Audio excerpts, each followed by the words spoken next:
Hi, welcome to Magpie Moonchild. My name is Kayleigh and this is a deck comparison rather than an exploration. Basically, Hay House have just released the Wandering Star Tarot by Kat Pierce as their latest publication. And I have the original indie deck that I received earlier in the year that I backed on Kickstarter, and I thought it'd be really fun to compare the differences between the two. So to find the difference between the indie and the mass market editions. So first of all, obviously, is the box size. The depth is the same, pretty similar size. But again, the tarot at the bottom here is slightly different, but basically the front cover is pretty much the same. It's just obviously been adjusted with how many cards are in there, like a Hay House deck does. The other big difference is that this is, in the indie deck, it is a box opening deck.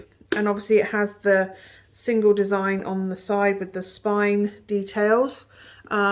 Whereas the indie deck has the same design on all four sides, slightly adapted to size with the Hay House logo in it. So yeah, it is a little bit different when you get to that part of it. So on opening up the box, you do have the same inside of the box. Obviously it's more of a subdued version than the inside with this constellation there. I'm just going to put that there. So yeah, obviously the guidebooks are two different sizes. I think, yeah, it's in colour in the indie book, where with colour images of the spreads and everything, whereas in here it's a black and white version. The card has colour images in the booklet. It doesn't in the Hay House mass produced. So there is a difference there with the cards having their the descriptions are the same. It's just there is no image of the card, and it's obviously been reduced in order to get that in there. There is a notes section in the indie version as well, whereas this is just like any other Hay House deck. It's just pretty much a little white book without the colour images. But the cover is pretty much, again, it's that same cover image, but this is more of it's got the foiling on the guidebook, so there is quality differences, whereas this is just a goldish brown colour order to that. Within the cards themselves, let's have a look. Obviously when you get the indie version, it has this gorgeous cushion around the edge of the cards, and you have the ribbon to lift it out with. Yeah, this card is so much more, these cards are so much more slippery than the indie and than the mass produced. I'm just going to take them out so you can see the difference. So we have the mass produced on this side, and I have the indie deck on this side.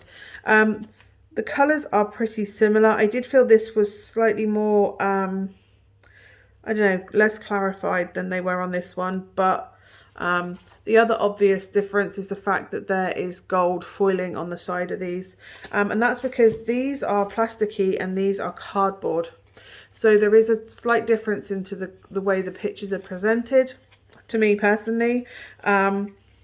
Size wise, they're pretty much exactly the same, slight difference on the curves, but other than that, it's pretty much the same card.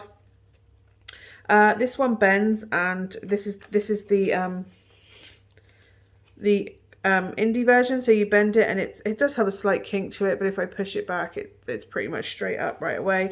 The indie deck, if I do the same, it stays more bent, but again, if you push it straight, it will go back to where it was. Let's see if I can find the first card that does match on these cards. Let's see, what have we got?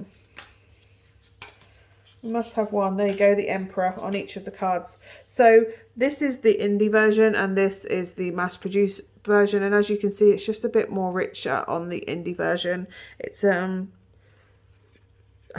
maybe it's just because it's printed on a different it's almost like the ink has kind of sucked into the cardboard a bit more, but the blue looks brighter. There is a slight difference in the colors, but overall it is the same image that has been used on both decks. So yeah, I think all the images are the same in each of these decks. The back design is the same, however there is foiling on the indie deck. So as you can see, that foil just dances and sings that little bit. It's a little bit richer, again with the colours. Like, for example, they just look a little bit more washed out on the mass market version. Like, this is a paler, more like a washed denim blue, and this is more like an inky, like a fountain pen blue, for want of a better description. There's just more of a richness and saturation in the indie deck than there is in the mass market. And I get that they couldn't put the same price point details in on the mass market as they could on the indie version. Hence why the indie version costs 2 or 3 times the price of the other one. As I say, there's a 2-part box for the mass market. It's just a Hay House deck that you get, and there is nothing wrong with the Hay House deck. It's just, if you're looking for something that's classy and a bit more, no, that does a discredit to say that these aren't classy, but if you want those refined features, if you want more of that bond texture, that luxuriousness, that a little bit, something about a mass-produced deck just kind of sits with me, where it's slightly detached from where the original artist had it. That's why I kind of prefer the indie versions a bit more, because you feel more of the soul of the artist when it goes through this mass process. As I say, the colours are a little bit less saturated. They're not quite as pure as they were from the original artist. So I don't know, for me personally, they're both beautiful decks, and I would always recommend this deck, either version, for a beginner's deck, because Kat has done such an incredible job on them. It's just there are these little quality differences and touches that make this feel more like a personal experience, whereas this has that good quality but mass-produced feel to it. And that's inevitable, I think, whenever any kind of indie deck is taken across into this mass-produced way. But absolutely, for the price point, this is an incredible deck.